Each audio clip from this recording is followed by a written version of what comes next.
Hello Prepsters! Welcome back to another video, and according to the title, we are going to talk about how to write a resume. Yes, so this is a particular topic which is searched a lot by not just freshers but also by experienced, because writing a proper resume, how do you know that a resume is the perfect one?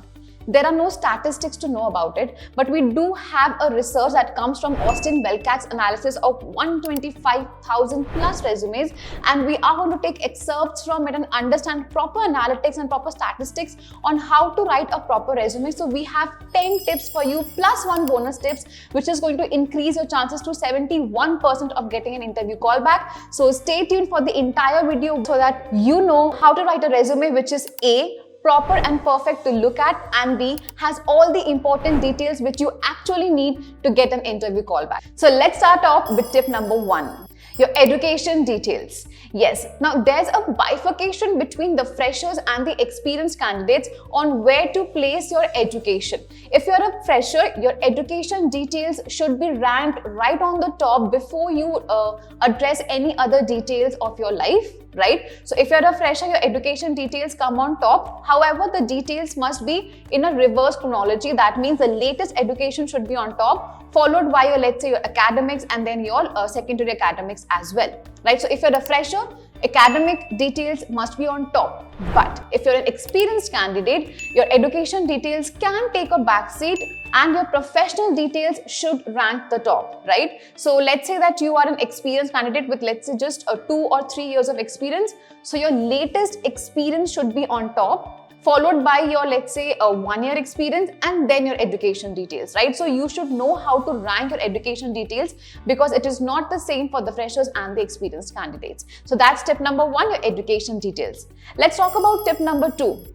Include key skills in your resume. As we all know that a lot of times the resumes are sorted out by the ATS, which is the applicant tracking system, and this system ensures that only those resumes are selected which have the proper selective skills for the job role. So if you don't have proper skills which match the job description or which match the important highly sought after skills for a particular job role, you are not going to be selected and your resume will instantly be rejected, right? So you should have the key skills matching to the job description. All right. So this brings us to the third point or the third tip, which is concentrating on soft skills. This time, nowadays, from 2023 and beyond, we are going to see a higher acceptance of soft skills in your resumes, and not just in your resume, but also in your workspace as well. A lot of companies are looking out for people who have more number of soft skills, let's say communication skills, leadership skills, disciplinary skills, and so on and so forth, in order to have a better working culture in their company, right? So if you have good soft skills, make sure that you're mentioning them and not just putting them at the bottom of the resume, but along with other technical skills in your resume as well. So give your soft skills a proper dedicated space in your resume, and your resume will be selected for sure. Let's come on to tip number 4, word limit. So the optimum word limit, according to the research and statistics, it is 475 words to 600 words for a resume. If in case your resume exceeds the 600 word limit, make sure that the additional data or additional detail that you're providing in your resume is highly important and is highly credible to your resume and is providing validity to your candidature, right? And if your resume is less than 475 words, there are high chances that your resume will be rejected, because it wouldn't show your dedication to the work, it wouldn't show your eagerness to get a job or get selected in a particular company, right? So 475 to 600 words is the optimum resume word limit. Let's move towards tip number 5. Using proper keywords in your resume. So according to Belcak's research, an average JD includes 43 keywords in a particular job description, but the candidates only include 51% of these keywords in the resume, which makes it only 20 keywords approximately, which is very less than the actual optimum number of keywords that your resume should have.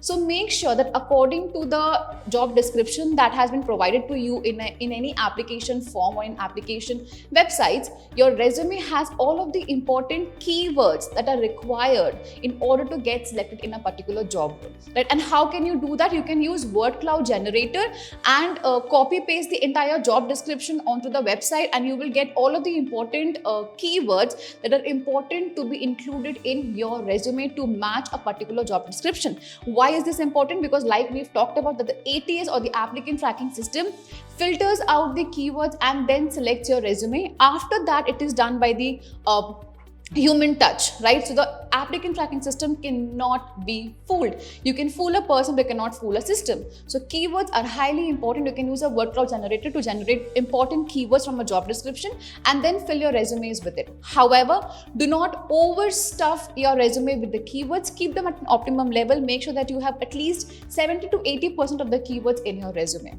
right? This brings us to tip number 6, which is a clear don't to write a resume, which is do not use a lot of bluffwords or buzzwords or fluff words in your resume.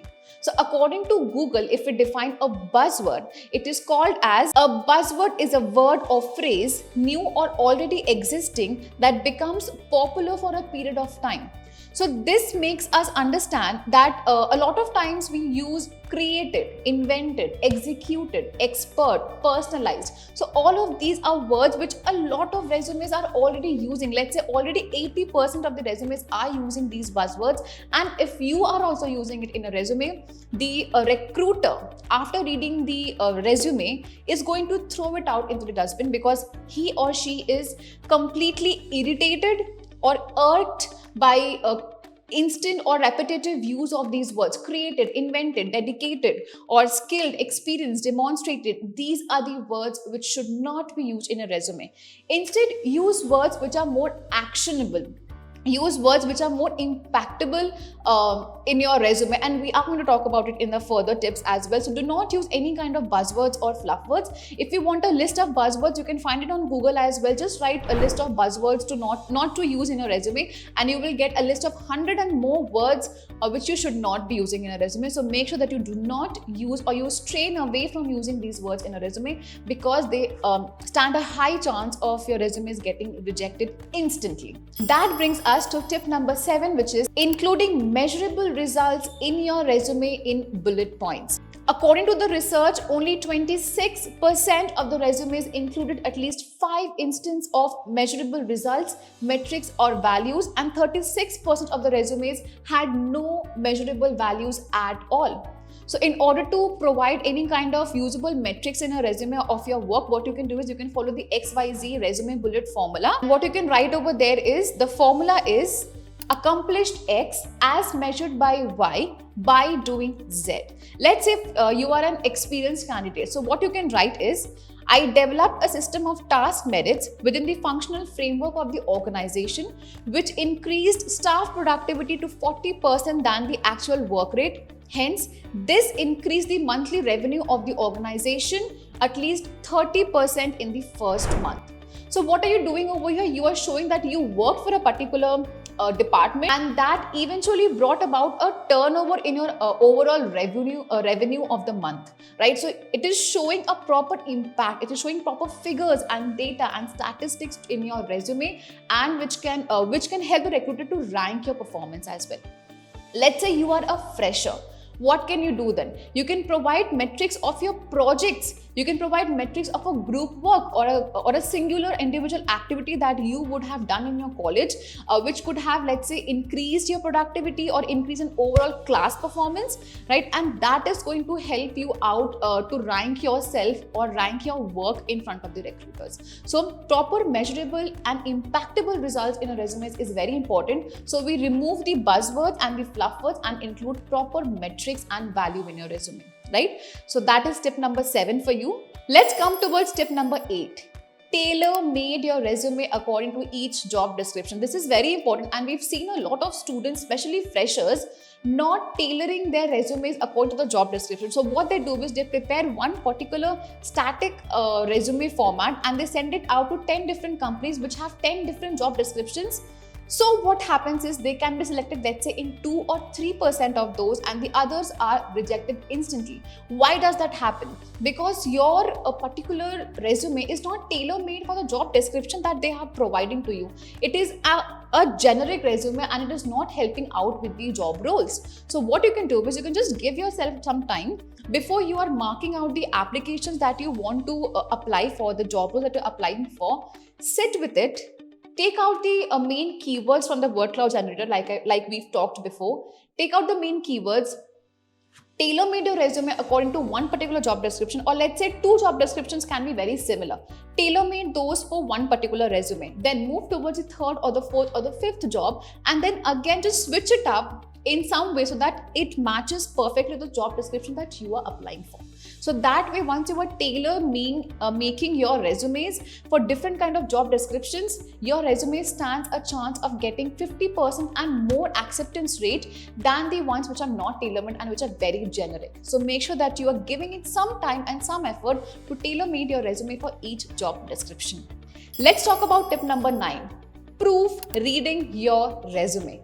Very important. If I am a recruiter and if I am seeing a resume, let's say it's a fresher's resume, no problem. It's a fresher's resume, and I'm reading through it and I see and I spot out at least 5 grammatical errors, or let's say 5. Let's not just say grammatical errors. Let's say 2 grammatical errors, 1 statistic error, or 1 incorrect information. It is going to instantly irritate me and I'm going to bin it out completely, and I'm not even going to look at it after again, right? So proofreading your resume and making sure that the details you're providing is correct, the numbers you're providing is correct, the dates you're providing is correct, and grammatically it is correct is very important. Proofreading anything before sending it out is highly important. So make sure that you do not miss out on this step, and don't be overconfident that, oh, I have written the best resume out there. That is not possible.